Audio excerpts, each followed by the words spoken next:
자, 그래서 이 독소 조항을 개정하자, 삭제하자라고 요구했는데 안 들어주죠. 안 들어줘. 그러면 일방적인 해제를 할 수 있느냐? 내가 그냥 시공자가 아무런 잘못도 없어. 잘못 없는 건 아니죠. 독소 조항 삭제하자고 했는데 안 바꿔주니까. 독소 조항 삭제하자고 했는데 안 바꿔주니까. 그래서 일방적인 해제 가능하냐? 가능합니다. 왜냐? 민법에 있습니다. 그래서 민법 673조 보면 아파트를 다 짓기 전에는 손해를 배상하고, 여기 이 부분에서 손해는 배상해야 돼. 손해는 배상하고 계약을 해제할 수 있다. 자, 그럼 자, 생각을 해봅시다. 자, 내가 우리 계약서에 위약금 약정이 없다면, 위약금 약정이 없어요. 그러면 시공자, 너 그냥 잘라버려, 이렇게. 독소조항 삭제 안 해? 아니, 그럼 해제. 그러면 시공자가 입은 손해는 뭘까요? 어떻게 입증하냐고, 걔네들은 또. 자, 지금 일단 그들이 말하는 가계약 단계에서 해제했다고 칩시다. 가계약 단계에서. 그러면 자기들이 대충 써는 그 가계약을 가지고 자기들이 손해를 입증해야 돼요. 그죠? 그럼 입증이 안 되지. 근데 그들이 말하는 그런 본계약까지 체결했어. 그럼 이제 상세하죠? 그러면 그 본계약에서 자기들이 손해배상을 청구해서 승소하려면 어떤 꼴이 벌어지냐면 이제는 무슨 일이 벌어진다? 원가가 다 하나부터 다 공개되는 겁니다. 아, 그러면 앞으로 그 회사는 이미 자기가 원가를 공개했으니까 이 정도 규모의 이렇게 계약하면 시공자 이익이 얼마다. 그럼 우리 조합원들이 다 이제 알게 되죠. 그러면 그 시공자는 그거 이상을 앞으로 이제 입찰 제한을, 사업 참여 제한을 못 하게 되겠죠. 그래서 시공자가 소송이 어렵습니다. 시공자가 소송이 잘 안 들어옵니다. 안 합니다, 이거 잘. 그런데 예외적으로 지분제, 확정 지분제. 지분제는 상관이 없죠. 왜냐, 이미 약속해서 도급제는 소송 안 들어옵니다. 지분제는 들어옵니다. 이미 지분으로 약속을 했으니까. 그 입증 안 해도 되니까, 지분이. 그 다음에 우임계약. 이것도 상식적으로 알아두십시오. 여러분들이 살다 보면 앞으로 여러분들이 모든 게 보면 대부분 우임계약입니다. 여러분들이 일상에서 하는 거. 뭐 자동차, 뭐 지하철을 탄다, 뭐 기차를 탄다, 항공기를 탄다. 모든 게 사실은 다 우임계약입니다. 우임계약. 그 우임계약도 각 당사자가 언제든지 해지할 수 있어요. 즉 여러분들이 뭐 변호사를 또는 어디 입원을 하기로 했어요. 변호사 선임을 하기로 했어. 그러면 내가 이 변호사 선임했는데 다른 좋은 변호사가 내가 발견했어. 그러면 해지할 수 있는 겁니다.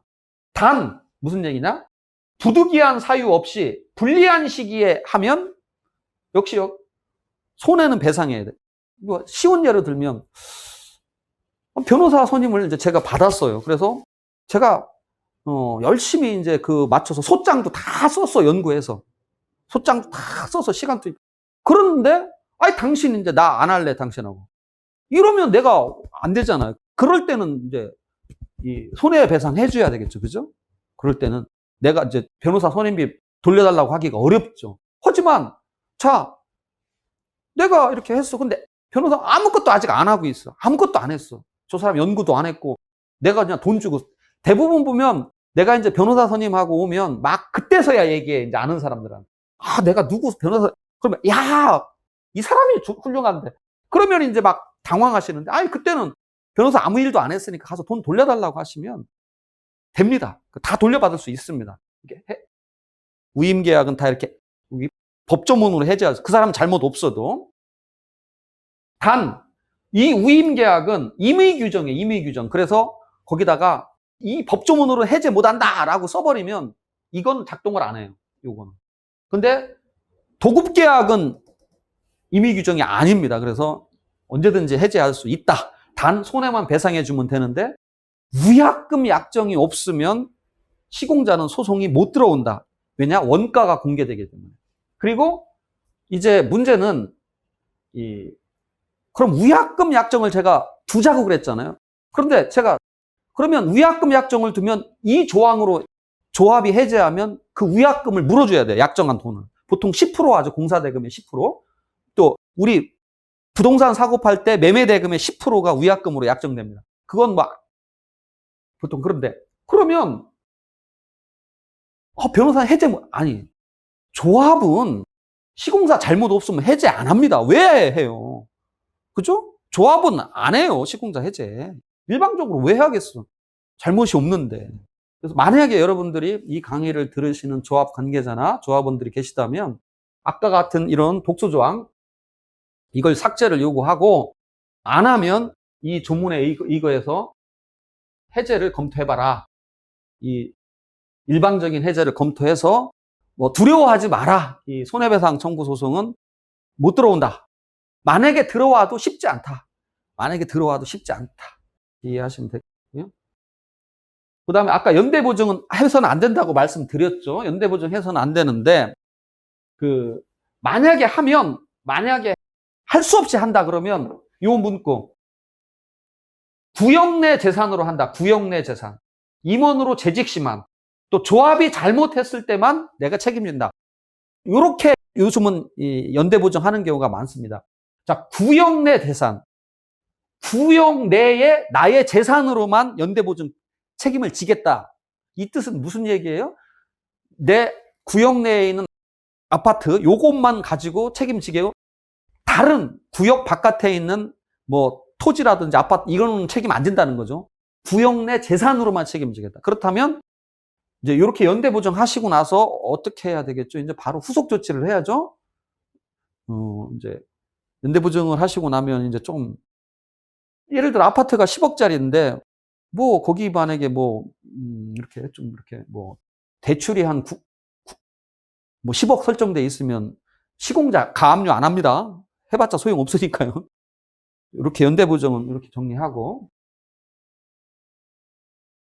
그 다음에 이제 마감재 전쟁을 해야 되는 이유, 마감재 전쟁을 여기도 이제 신문 기사 보면 여러분도 이거 잘 알아두셔야 돼. 이게 이제 모델하우스 자재 이게 무슨 얘기냐? 여기 보면 돼요. 이 모델하우스에 적용돼 이게 가구입니다. 가구. 마감재가 대부분 두 가지가 마감재죠. 가구와 전자제품. 이게 이제 마감재 대부분인데 이 가구가 실제 납품이 안 된대. 그래서 32% 실제 모델하우스에 있던 가구가 본 시공, 아파트에 시공되는 확률은 32%밖에 안 된답니다. 충격적인 얘기잖아요. 정말로 충격적인 얘기죠. 그리고 요 밑에 봐. 불량 철강제가 건설 현장에 가득하대요. 가득하대. 더 웃긴 거 법원 공사도 자재를 빼돌려요. 응? 법원 공사도. 근데 여러분 아파트 이거 신경 쓰셔야 됩니다. 이 마감재 전쟁을 해야 되는 이유가. 그래서 꼭 이 마감재 전쟁을 많이 해야 돼요. 그래서 마감재에 대한 이제 오해와 진실이 뭐냐? 이제 우리 공사를 이렇게 나눠보면 이제 공사를 나눠보면 저도 뭐 이제 네이버나 뭐 다음에 쳐보면 나오는데 아산 지중해 마을이라고 치면 뭐 제가 처음부터 끝까지 이제 관여했던 현장인데요. 계약부터 시작해서 주민 설득까지 전부 다 제가 관여를 했었는데 그때 이제 마감재 전쟁은 뭐 저희는 뭐 좀 드리겠습니다. 자, 공사를 나눠보면 처음에 토목공사를 하죠. 그 다음에 이제 건축공사, 그 다음에 배관 설비 공사, 그 다음에 마감, 그 다음에 조경 이렇게 나눠봅니다. 이 공사 중에 이렇게 5가지를 치면 이 중에 마감 공사 이게 차지하는 비율이 무려 30%나 됩니다. 어마어마하죠. 그런데 이렇게 씁니다. 유럽풍 실내 마감, 뭐 원목 마루형 거실 바닥 최고급 자재 사용한다 이렇게 계약서에 써요. 아무 의미 없죠, 그죠? 무슨 의미가 있어, 그까짓 거. 그래서 그거 안 쓰면 어떡할 건데. 그 다음에 국산인지 수입자는 이것도 기재를 안 해요. 그 다음에 일부 마감재는 시공자가 아예 직거래를 해서 가격도 확인이 안 돼요. 가격도 확인도 안 돼요. 그 다음에 싱크대나 붙박이장, 뭐 타일, 이것도 특판용 가구로 발주를 해버리면 우리가 가격을 알 수가 없어요. 얼마를 남겨 먹는지 알 수도 없어요. 그래서 그래서 그럼 마감재 전쟁을 그래서 어떻게 해야 되느냐. 그래서 여러분이 그냥 집을 짓든 하다못해 이런 사업을 하든 설계, 건축사가 진짜 건축사한테 건축사 용역비는 깎으면 안 됩니다. 제대로 다 주셔야 돼요. 그래서 그 건축사님이 딱 특정을 하면 돼요. 자, 뭐 예를 들어서 우리 여성분들은 이제 주방 상판이 되게 중요하잖아요. 주방이 상판에 뭐가 있느냐. 그래서 뭐 천연 대리석 상판 이렇게 하면 안 돼요. 그죠? 그 국산인지 뭔지도 모르잖아. 그러면 하여튼 찝어야 돼. 제품명을. 예를 들어서 한화 거면 한화 거, LG 거면 LG 거 이렇게. 그다음에 남바 번호도 딱 매겨 놓아야지 딴소리를 못 합니다.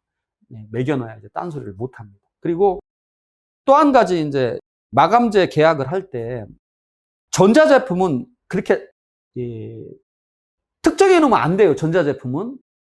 왜냐면 한 해 한 해가 다르게 발전을 하고 가격이 떨어집니다. 그래서 그냥 전자제품은 뭐 예를 들어서 300만 원대 냉장고 뭐 그렇게만 해놓고 이제 보통 아파트 이제 리모델링이나 아파트 질 때 보통 2, 3년 걸리니까 최종적으로 그 마감 공사를 할 때 그때 300만 원짜리 냉장고 고르시면 되거든. 그런 식으로 이제 마감재 전쟁을 승리하려면 조합원이 단결하는 수밖에 없어요. 그래서 구체적 특정 또는 전자제품 금액으로 계약하고 그다음에 자재 검사를 철저히 해야 된다. 자재 검사를 철저히. 국토교통부가 만들어 놓은 표준 도급 계약서에도 이 자재 검사권이 있습니다. 그래서 실제 그 자재 검사를 뭐 간단히만 뭐 오늘은 시간에 제가 쫓기지 않으니까 조금 더 설명을 드리면 이건 뭐 제 친형 얘기입니다. 제 친형이 대한민국 불지의 레미콘 회사의 그 품질 관리 실장입니다. 그래서 하루는 이제 전화가 왔습니다.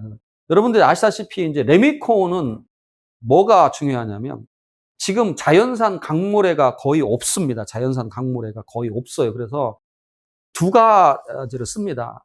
파쇄, 혼합골재라고 합니다. 돌을 깨서 만든 인공 모래 아니면 그 바닷모래 이 두 가지를 쓰는데 물론 뭐 최근에 4대강 사업 하면서 자연산 강모래가 많이 나오긴 했습니다. 그 턱없이 부족합니다. 그래서 그러면 인공골재, 혼합골재는 강도가 중요한 거죠. 그 강도.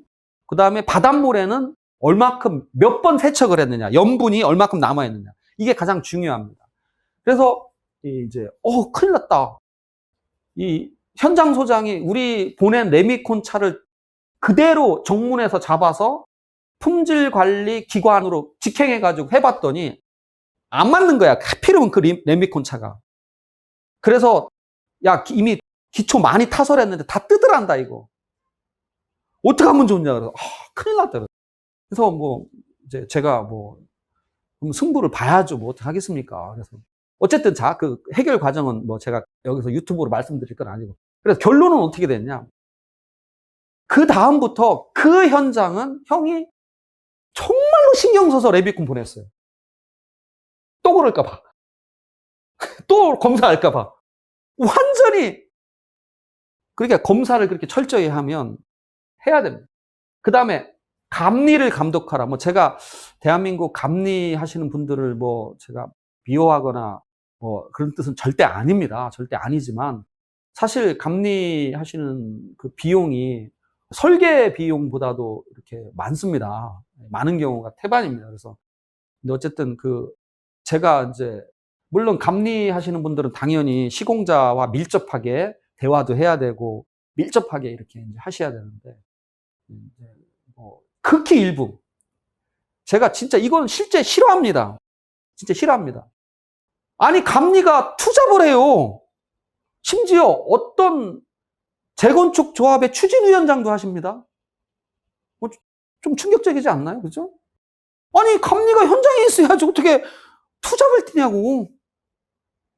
그래서 드리는 얘기예요. 감리를 감독하라. 그래서 한 명 붙여가지고 맨날 그 인건비 뭐 얼마 하겠어요. 그냥 그 감독만 아침에 출근하면 그 감리만 쫓아다니라. 이거 참 죄송한 얘기입니다만 하여튼 그냥 제 생각입니다. 이 부분은. 그 다음에 이제 특히 재개발 재건축에서 많이 나오는데요. 재개발 재건축에서 이미 설계를 다 하고 난 다음에 지금 서울시는 시공자를 뽑습니다. 그러고 나면 꼭 그 시공자가 무슨 얘기를 조합원들한테 하냐면 대안설계라고 해요. 뭐 특화설계, 혁신설계 이렇게 얘기하면서 뭐 바꾸자 이렇게 얘기를 합니다. 그 뜻은 무슨 뜻이냐? 제가 뭐 이렇게까지 이야기를 저는 자신 있게 할 수 있습니다.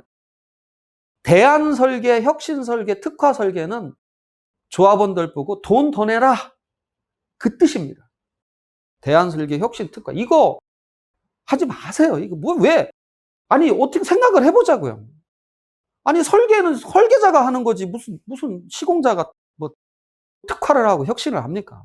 물론 그들만의 그러니까 예를 들어서 H회사, 뭐 S회사 이 회사만의 특별한 그런 건 있겠죠. 왜냐하면 특허를 내놓은 게 있으니까 그 특허 때문에 그런 건 있을 겁니다.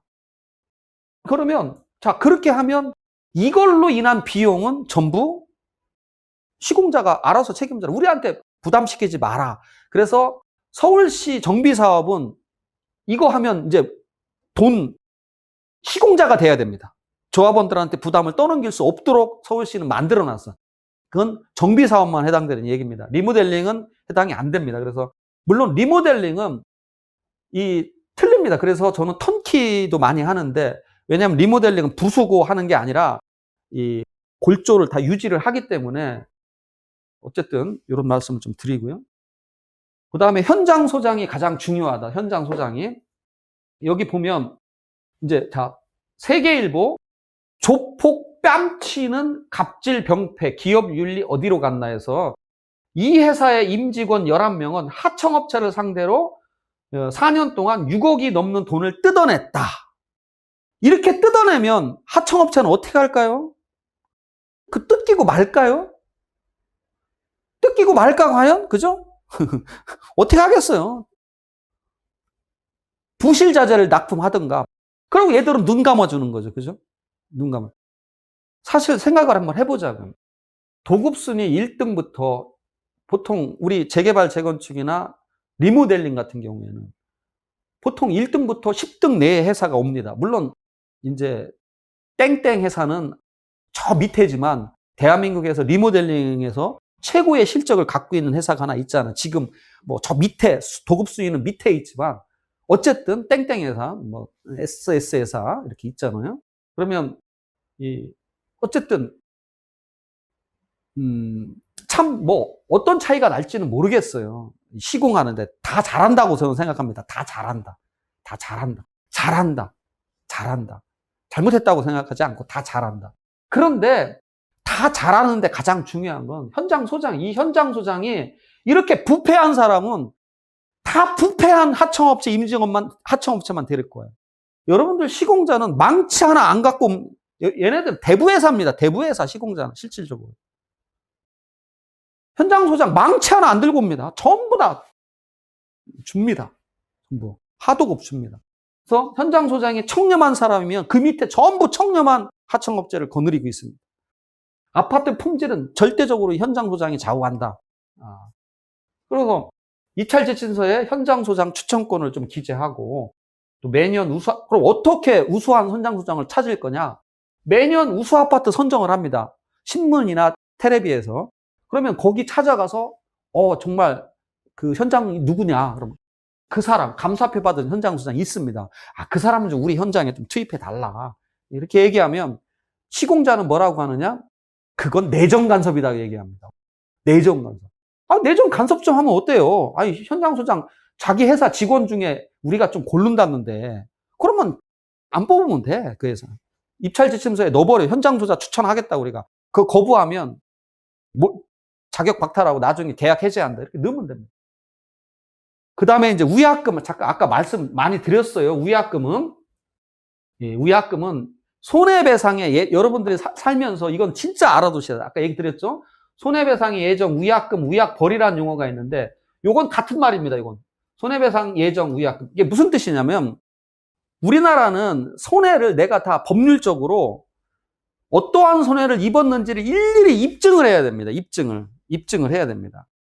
어떻게 입증을 해야 돼? 어떻게 입증을 할까? 힘들잖아요. 그러니까 어떤 계약이, 아까 부동산 사고 팔았는데, 매수인이 돈 안 내서 해지했는데, 내가 1억 아까 이제 위약금 조항이 있으면 몰수한다고 그랬죠? 그거 없으면 내가 무슨 손해가 있어요? 입증을 어떻게 할 거야? 그래서 이거 있고 없고가 하늘과 땅입니다. 그래서 여러분들은 계약서에 이 위약금 약정을 할지 말지, 내가 만약에 강자고 나는 계약을 뭐 내가 위배할 것 같아. 그러면 위약금 약정을 빼야 되겠죠. 그죠?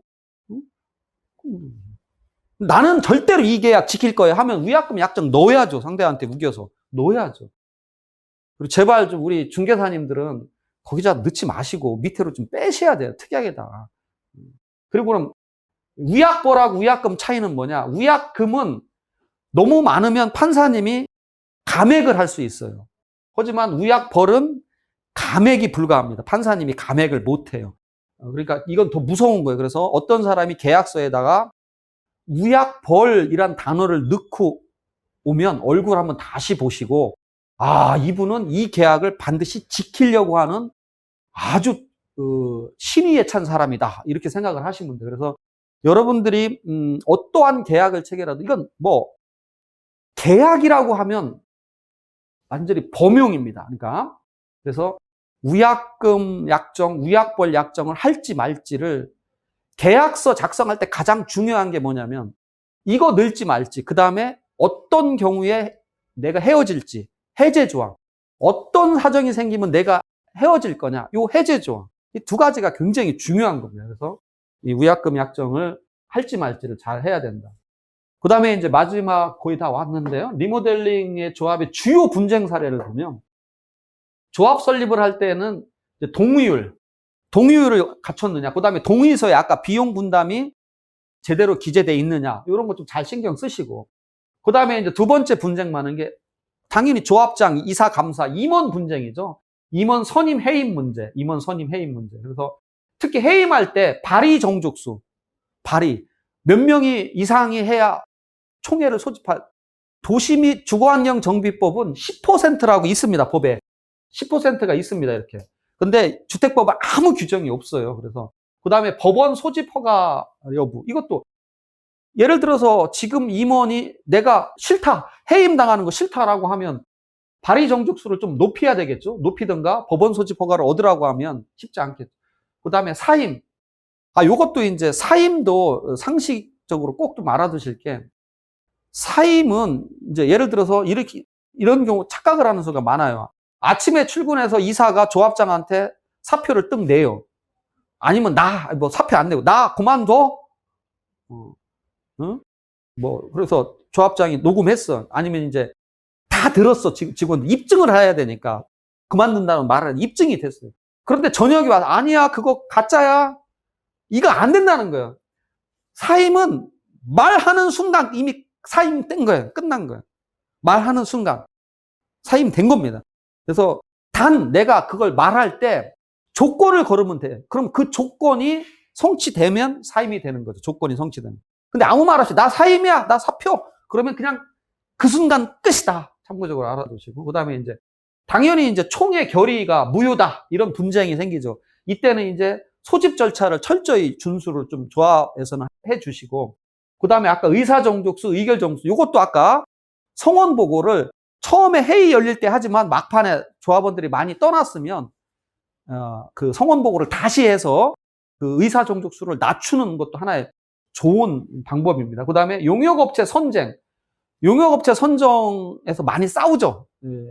용역업체가 이제 막 로비를 하니까 이 이사님, 저 이사님하고 저 조합은 로비를 하니까, 그래서 경쟁 입찰이 항상 선은 아니다라는 거 좀 말씀드린 거고, 그 다음에 대의원 정족수 부족 문제가 있는데, 이 대의원 이건 리모델링 사업에서는 대의원 정족수가 법정화되어 있지 않기 때문에 좀 걱정은 덜 됩니다만, 예를 들어서 대의원을 20명 하기로 했다. 규약에. 그러면 이제 한 20명 이상을 뽑을 거 아니에요? 그러면 19명이 된다. 또 18명이 된다. 그럼 대의원이 부족하잖아요. 그러면 이때 규약에다 부족하더라도 20명에서 10표, 11표죠. 11표. 11명이 될 때까지는 대의원회에서 보궐선임할 수 있다. 이렇게 규약을 정하라는 얘기입니다. 그럼 편하잖아요.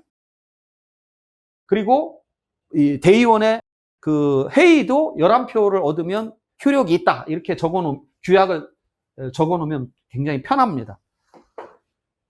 그 다음에 이제 정보 공개 분쟁, 공개 정보, 조합원 전압 아까 말씀드렸고, 그 다음에 여러분들이 이제 그 정비회사하고 설계자를 선정을 할 때, 제발 평판조사, 아까 제가 집 한 채 짓고 10년 늑자 그 얘기도 할 때도 평판조사를 하라고 했습니다. 제발 평판조사 반드시 좀 하십시오. 특히 이 평판조사를 해보면 망회 소득을 얻을 수 있어요. 하는 방법 말씀드렸죠. 이미 실적 내라라고 하고, 그 회사가 직접 하고 있는 현장에 가보시라는 겁니다. 그 다음에 이제 용역 범위, 용역 대금 증액 문제 또 전쟁을 하고, 그 다음에 시공자와의 분쟁 가장 많죠.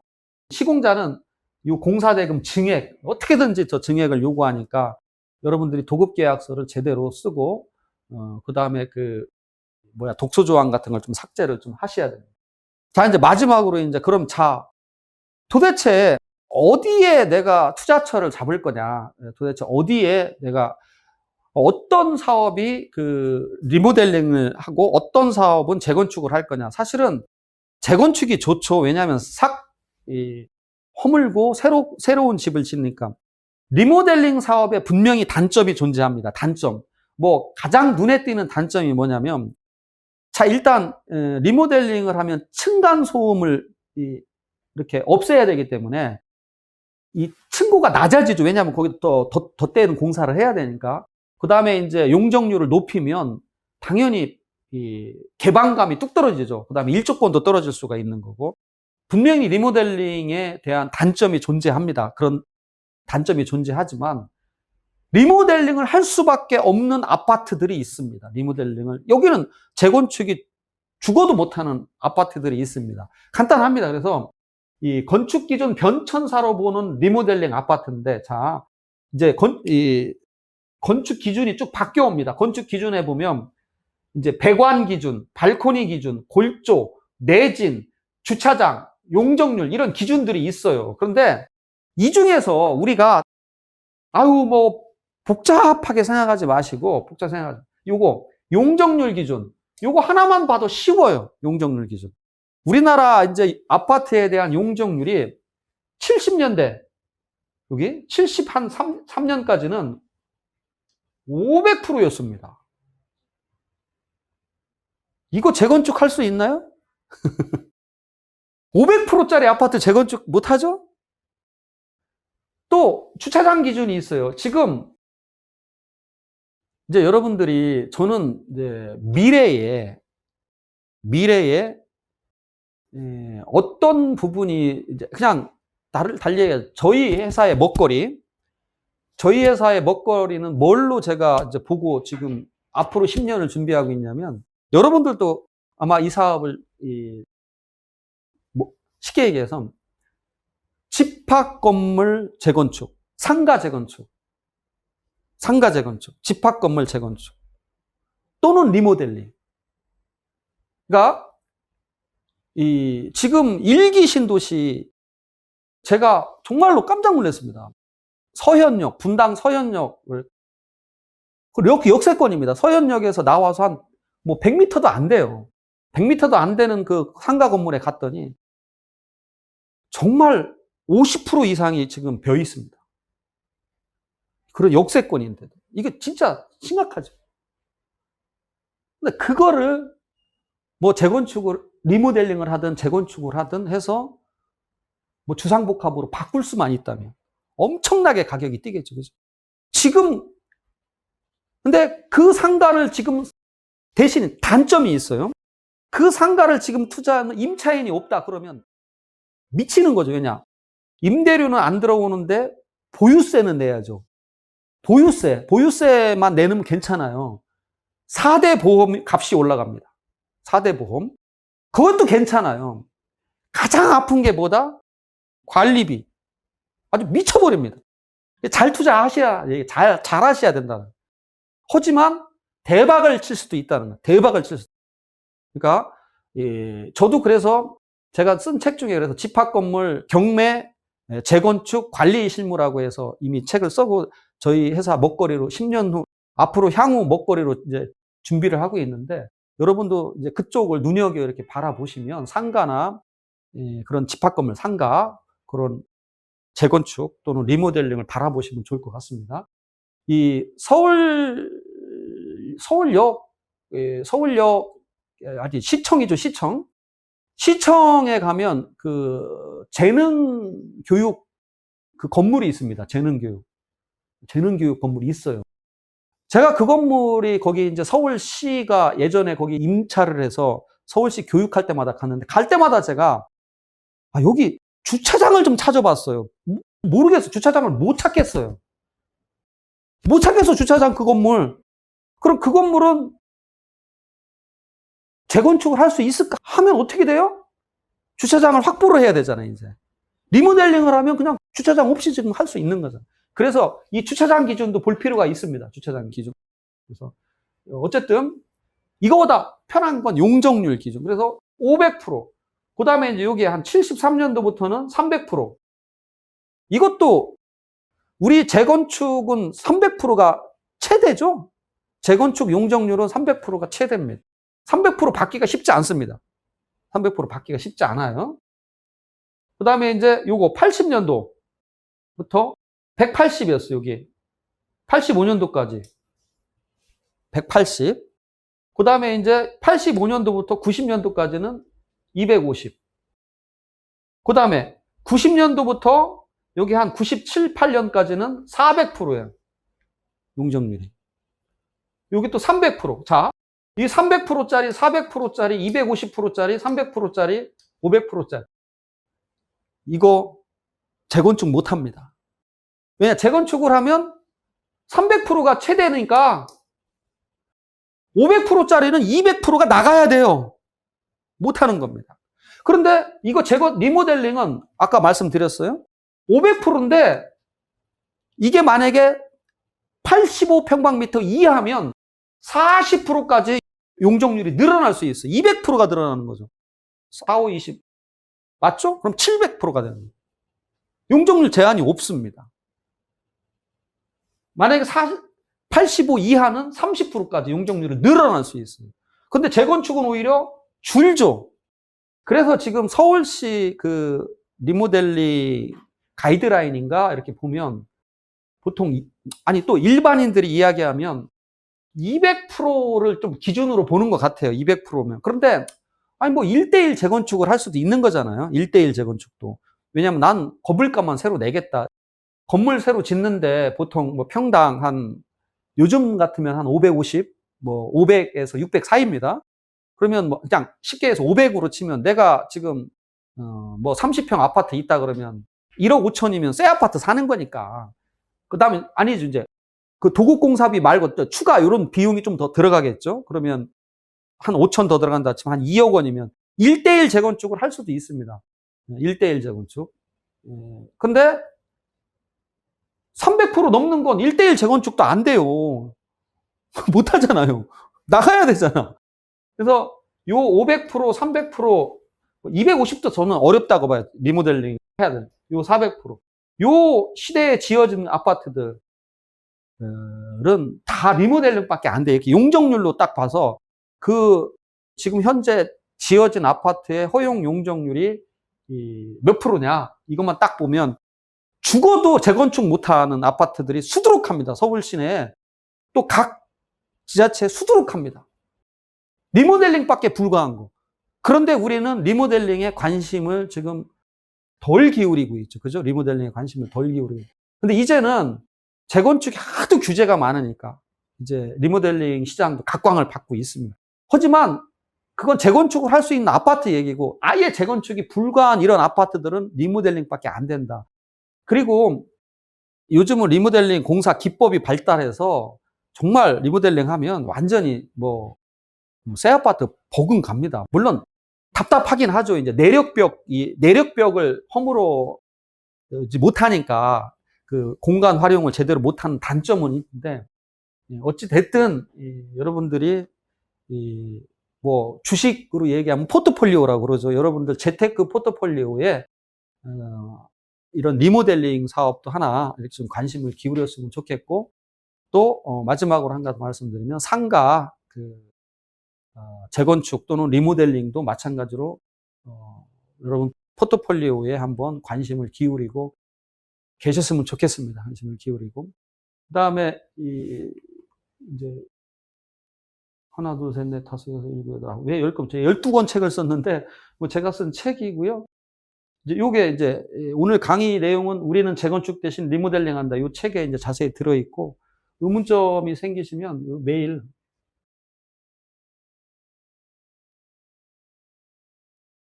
뭐 제가 반드시 답변 드린다라는 약속은 못 드립니다. 그리고 특히 그런 약속은, 그런 질문은 답변하지 않습니다. 뭐 조합 임원끼리 싸우는 거, 그래서 그런 거 답변 안 해드립니다. 그리고 또 어떤 분은 또 뭐 질문하실 때 또